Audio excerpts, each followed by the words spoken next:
hot in here. Do this. Look at my chest. Oh my goodness. Oh my gosh. Let me do prayer first.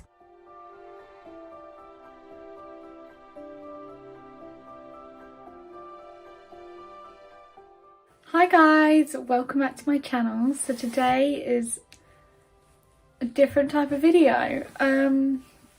So I will be doing faith related videos. I intend to be doing it, God willing, and I feel like God is leading me to do this. I have actually already done this video and I think I started crying, so I was like, okay, I'm not gonna post that, and then I just deleted it. Today I'm gonna be doing my testimony. I'm gonna be truly honest, I'm actually nervous and I'm quite fearful because there are areas of your life that sometimes people want to keep private, and I guess I'm being vulnerable here and I'm just being literally open and honest about my Christian walk and my Christian faith and about Jesus. So I guess I'm just here doing what God says. What a star. Got my box of tissues just in case. Oh, box of tissues down. My backup. Let's start from the beginning. I wasn't always a Christian. I was raised with the Christian mentality of the Christian morals and the Christian faith about Jesus since I was young. But my ideology was, if you're good, you're going to heaven. And that's all. As long as you're good and you don't, you know, interrupt people's lives and have a corruptive character and all sorts. That was my mentality. But that's not true. And I definitely got told that that wasn't true in a harsh way, but I needed to hear it in a harsh way because I was very... So I began my life with my mum until I was 12, and I had quite a few not nightmares, you could call it, and they were just getting increasingly worse. So I remember she sent me to this club called Intergirls, which was every Tuesday. It was run by a Catholic woman. So this is where I think I started, you know, getting interested, and she was really lovely. But I told her, I don't know why her, because I pretty much was so shy. I did not want to talk to anyone. But like, I told her and I was like, I just keep having these nightmares that people are going to get me, and like, they keep attacking me. And I remember she told me about Jesus, and she told me about, you know, use his name and they'll go away. And I'm going to be honest, I did, because I was a scared kid, and they went away. And I never heard from them until I got older. So when I hit about 12, 13, the anxiety within me got a lot stronger. I would literally just faint or black out, and it probably did come from exhaustion and overworking and overwhelming myself with my thoughts, and everything was heightened at that time of my life, and I was just permanently anxious and frustrated. There was bits in that. I was definitely involved in that teenage let's experiment kind of vibe from like 15, and that idea of lust was there from about 15, 16. Around my secondary year period, I was introduced to lust and alcohol and anxiety. They were the three things that were like going back and forth. So by the time that it got to my college period, I'd already been aware of all those things. So, and I'd already harbored them. Harbored, you know the word. I predominantly knew the Islamic religion. I actually didn't know much of the Christian faith apart from that one lady. And before I even became Christian, I did research into a lot of religions because I wanted one that was true and the facts were there and there was science to back them up. I actually wanted like a multiple of sources before I gave my life. When I got to college, where I met my now husband, he was a Christian. And Christians, if you're watching this, you know what a Christian is. The kind of Christian that was like, yeah, I believe in God, I'm giving my life, da da da da da, and then their actions don't represent a Christian. You know what I'm saying? He was just kind of like, I believe in God. That's it. When I met him, I fell for him hard. We had a 2-year relationship and it broke down. And this is a part where it makes me really sad. Full composure. I got this, I got this. It was probably like the worst phase of my life emotionally. I've had rejection before, but when he did it, it was just something else. It felt like my whole heart sunk. In our relationship that we were unequally yoked, he realised, because he grew as a Christian. He grew with God and had a relationship with God, and I almost got envious of that relationship that he had with God. I was like, he's taking up my time, he's taking my man. Like, I actually grew envious of the relationship that they had because I didn't understand it, and I was frustrated. I almost hated it because I was like, he's prioritising something other than me. And it's a very selfish mentality. But that is just what I was thinking at that time. It tore us apart. Like, he would ask to pray with me, he would ask to do a study with me, and I didn't understand any of it, so it would just frustrate me because I just didn't get it. So he would be constantly making the effort to try and introduce me to Jesus, but I would constantly block him and be like, no, because it means I've got to sacrifice this, or no, it means I've got to get rid of this, or no, it's got too many rules, too many instructions, I can't keep it up. Luckily God saved us from that, because that would have been a nightmare. But he was very adamant that he was choosing God's way, and he wanted to be celibate and I didn't. We both went 2 separate pathways. I went down the sinful route and he went down the godly route.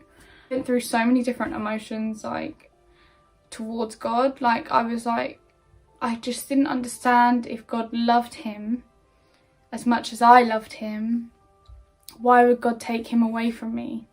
And I didn't understand that process, so I was kind of like seeking God, but angrily seeking God.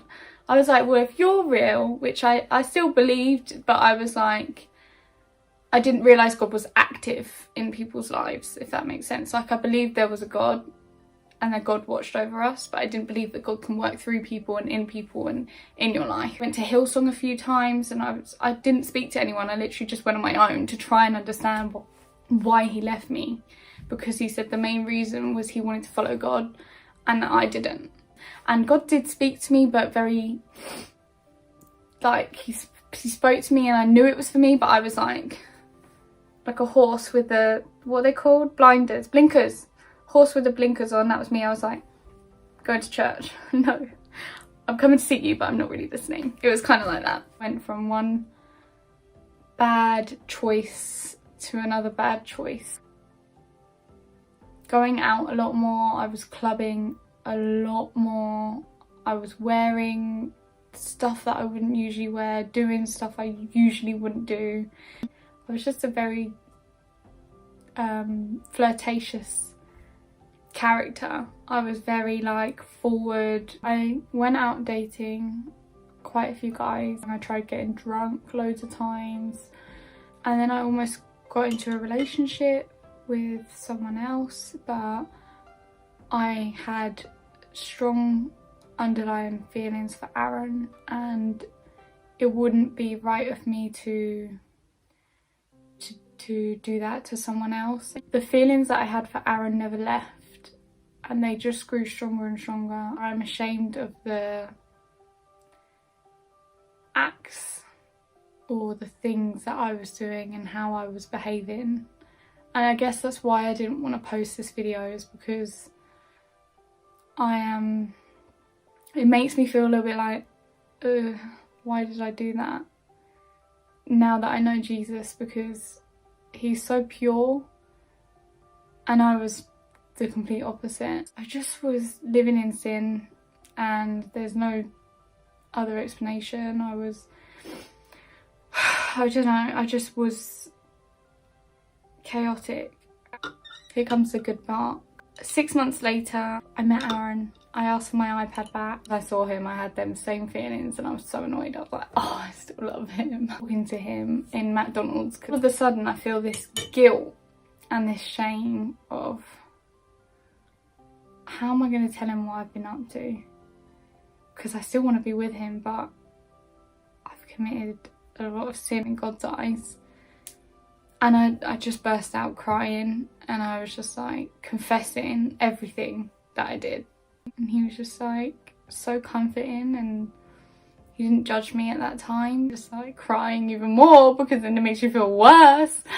And then basically I started going to church from there on. I messaged a guy. I was really apologetic and I was like, I'm really sorry. And I got to the church, everyone was so happy, you know, everyone was like, yeah, and I was like, That was how I described my experience at first, and I was just kind of like, they had this joy and this peace, and it just wound me up, because I was like, no one's this happy, no one. And they genuinely are. I'm still there 2 years later and they're still the same. As I gradually started going back to church, the understanding was different. Like, I was trying to learn this time, and I was trying